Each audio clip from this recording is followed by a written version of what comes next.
Bienvenue sur votre chaîne préférée Akhbar al-Blad de Hassan Atlemsan. Le grand mensonge Raj Bilet, véhiculé par le régime militaire algérien et son président non élu Abdelmjid Tebboune.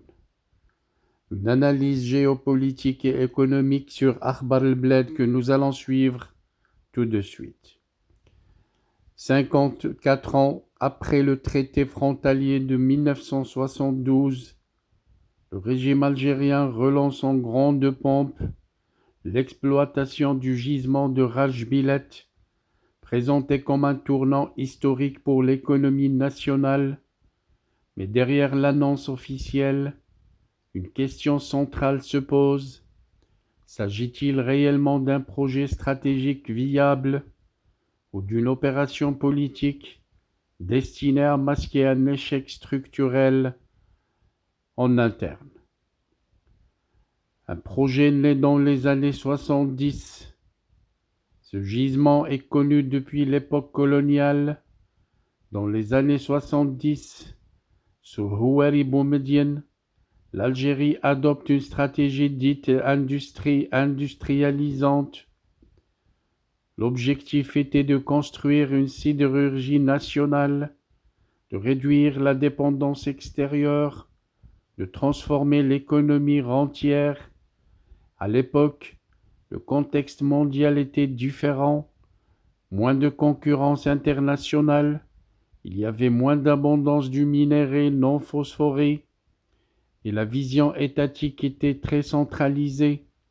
Mais aujourd'hui, nous sommes en 2026, le marché mondial du fer est dominé par le Brésil, dominé par l'Australie, des producteurs à bas coût logistique. Le minerai de Raj Bilet contient un fort taux de phosphore, ce qui nécessite des technologies très coûteuses et une transformation complexe. Un transport ferroviaire massif vers les ports également. Le calcul économique n'est plus celui de 1972. Il faut dire que le calcul du régime algérien est beaucoup plus politique. Le traité frontalier de 1972, signé par Hassan II et Boumedienne, avait définitivement mis les rails sur les frontières héritées de la colonisation. Certains analystes estiment que le régime algérien espérait une réaction marocaine afin d'internationaliser un différend devant la Cour internationale de justice. Pourquoi ces tentatives algériennes en ce moment exactement? Parce qu'un contentieux aurait permis d'alimenter le discours officiel, celui qui dit que le Maroc remet en cause les frontières, celui qui dit que le Maroc a des visées sur Tindouf, mais Rabat a choisi la retenue stratégique. Ce silence diplomatique prive Alger d'un levier narratif. Revenons au coût économique de ce faux projet de Abdelmjid Tebboune. C'est une vraie gabegie. Le problème central n'est pas juridique, il est beaucoup plus financier, car l'Algérie doit investir des milliards en infrastructures ferroviaires, des milliards en unités de traitement et des milliards en logistique, alors que l'économie algérienne reste dépendante des hydrocarbures et les recettes pétrolières fluctuent. Les besoins sociaux internes augmentent également. Les files d'attente pour certains produits de base ont déjà fragilisé la crédibilité du modèle. Les complexes sidérurgiques construits dans les années 70 ont connu des sous-performances, un endettement. Des cessions partielles ont eu lieu à des groupes comme ArcelorMittal. La question devient alors stratégique. Peut-on relancer une industrie lourde dans un environnement mondial ultra concurrentiel, sans réforme structurelle profonde? C'est un grand piège qui se referme sur le régime algérien. Le risque est majeur pour le régime. Le risque n'est pas marocain, il est interne, mais aussi un risque international.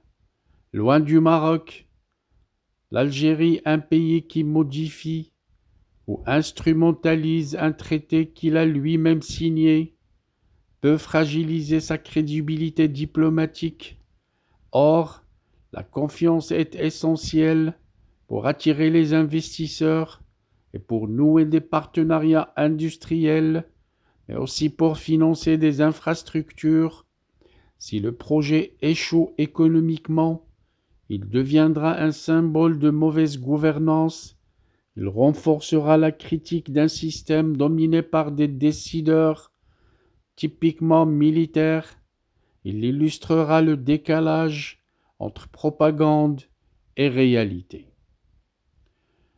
Depuis 1962, l'Algérie dispose d'immenses réserves pétrolières, de gaz naturel stratégique, de ressources minières importantes, et pourtant, la diversification économique reste très limitée.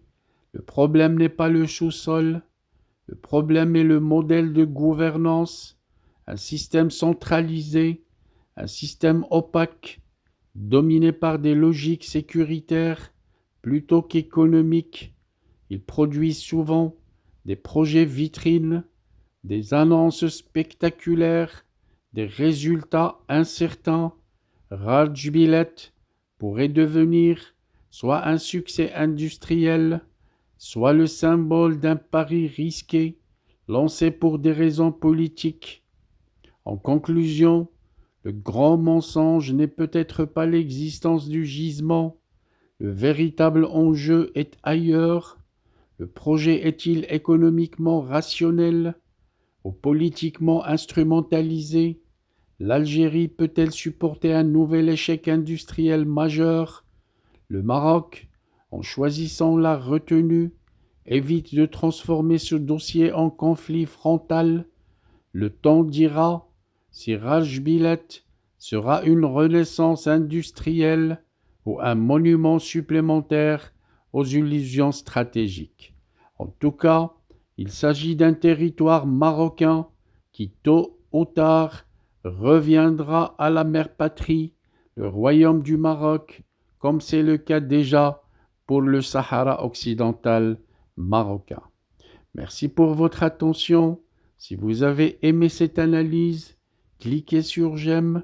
N'oubliez pas de la partager avec vos amis et collègues et proches. Et surtout, laissez un commentaire pour nous dire votre avis. Votre avis compte énormément pour enrichir le débat et pour faire avancer Akhbar al-Bled.